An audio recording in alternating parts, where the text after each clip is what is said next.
Hi everyone, this is Mrs. Musoff, and today we're going to be talking about describing intermediate and end behavior for rational functions.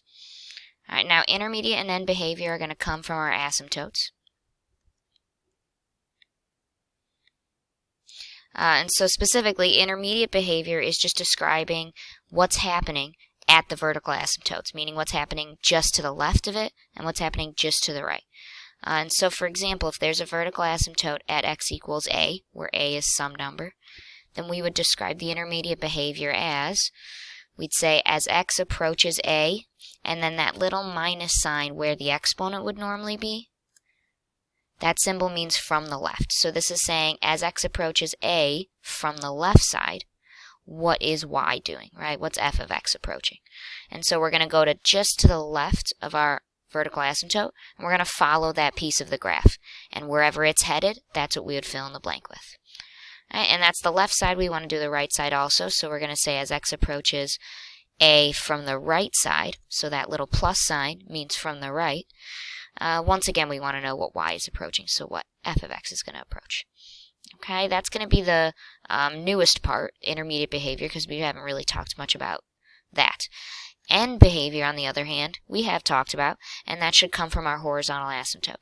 So if there's a horizontal asymptote at y equals b, some number, then we would describe the end behavior the same way as we always have. As x approaches negative infinity, that's the left side end behavior, and as x approaches positive infinity, that's the right side end behavior. The big thing to keep in mind is your horizontal asymptote should be your end behavior. So if I have a horizontal asymptote at y equals b, then as x approaches negative or positive infinity, my graph, f of x, should be approaching that b value. Okay, now, it's a little different if you don't have a horizontal asymptote. If you have an oblique asymptote instead, then your end behavior is going to mimic the equation for your oblique asymptote. So for example, if I had a linear equation for my oblique asymptote, if on the right side that line is approaching positive infinity, then that would mean the end behavior on the right side of my rational function would be approaching positive infinity. And same if it was negative. So basically, as x is approaching negative or positive infinity, instead of approaching an actual number, your graph would be approaching positive or negative infinity as well. So let's take a look at an example. Okay, it says for the given graph, describe the intermediate behavior and the end behavior. So let's start with intermediate behavior. In this graph, you can see that there are two vertical asymptotes. There's one at x equals negative 1, and there's one at x equals positive 1. So I'm going to have intermediate behavior for each of those asymptotes. And not just that, but I'm going to be describing what's happening on the left and the right side for each of those asymptotes. Alright, so if I start with x equals negative 1, I would set it up by saying as x approaches negative 1 from the left, that's that little negative sign, and then as x approaches negative 1 from the right, that's the little positive sign. And I want to know basically what the graph is doing at those points. So I would look just to the left of that vertical asymptote, and so I'm looking at the farthest left red branch, and I would follow it until my finger gets closer to that asymptote of negative 1. And you should notice that your finger is moving up, up, up, up, up. That means it's moving towards positive infinity. So as x is approaching negative 1 from the left, my graph is approaching positive infinity. Likewise, if I look on the right side of negative 1, so that's this middle red graph, I'm going to follow the graph towards that negative 1 asymptote. And that means my finger's going down, down, down, down, down, down, down, down, down. So that's approaching negative infinity.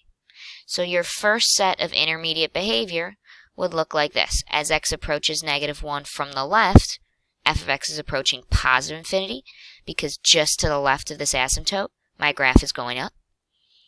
And as x approaches negative 1 from the right side, f of x is approaching negative infinity. And that's because just to the right of that asymptote, my graph is going down. Now, I'd have to repeat that process for my second vertical asymptote. So now I'm looking at x equals positive 1, and again, I want to know what's happening just to the left and just to the right. Well, just to the left, once again, that graph is going up, up, up, so to positive infinity. And just to the right, that graph is going down, down, down to negative infinity. So this would be my second set of intermediate behavior. All right. End behavior should be a little easier because we've seen it before. This graph, you might be wondering, well, wait, where is the horizontal asymptote? I don't see one drawn. You just have to look at where your graph is headed at the ends of your graph. That should be your horizontal asymptote. So in this case, if you notice where that left, very, very far left red graph is moving towards, it should be approaching y equals 0, approaching the x-axis. And so that's my horizontal asymptote, y equals 0. So for my end behavior, I would say as x is approaching negative infinity, f of x is approaching 0. And same as x approaches positive infinity, f of x is approaching 0 as well. Okay, I know it can be kind of tricky to follow along with this when I'm not writing it down. My computer's having problems, so I can't write it down. So hopefully just listening to me explain it and then seeing that answer is good enough to figure it out. All right, one more example with that oblique just to make sure that part's making sense. So again, intermediate behavior should be based on that vertical asymptote. You're describing what your graph's doing just to the left of it and just to the right. So my vertical asymptote here is at -1. So I'm saying as x approaches -1 from the left, I'm looking at the piece of my graph to the left of that, and I'm following the graph until it gets closer to my vertical asymptote and deciding whether it's moving up to positive infinity or down to negative infinity. In this case, on the left side, it's moving up to positive infinity. On the right side, that's the other part of my graph, it's moving to negative infinity. So this would be my intermediate behavior. All right.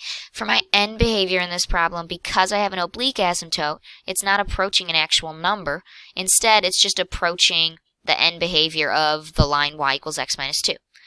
And that end behavior is just positive and negative infinity, depending on which side you're on. So my end behavior on the left side, as x approaches negative infinity, I'm going to look at the left part of my graph and follow it towards negative infinity, and that graph's going to negative infinity. So as x approaches negative infinity, f of x is approaching negative infinity. And same kind of thing on the right side. As my graph moves to the right towards positive infinity, f of x, the y values, are also moving to positive infinity. So that'd be my end behavior. Okay. Again, I know it can be tricky with this when I'm not able to write it out, and I apologize for that.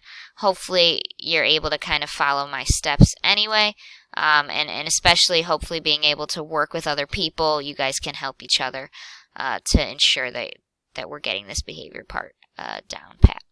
Okay, if you do have questions, please feel free to write them down, and you can ask me when I come back to class on Thursday. All right, that's it for this. Make sure you check out the next video for the rest of your homework. See you soon.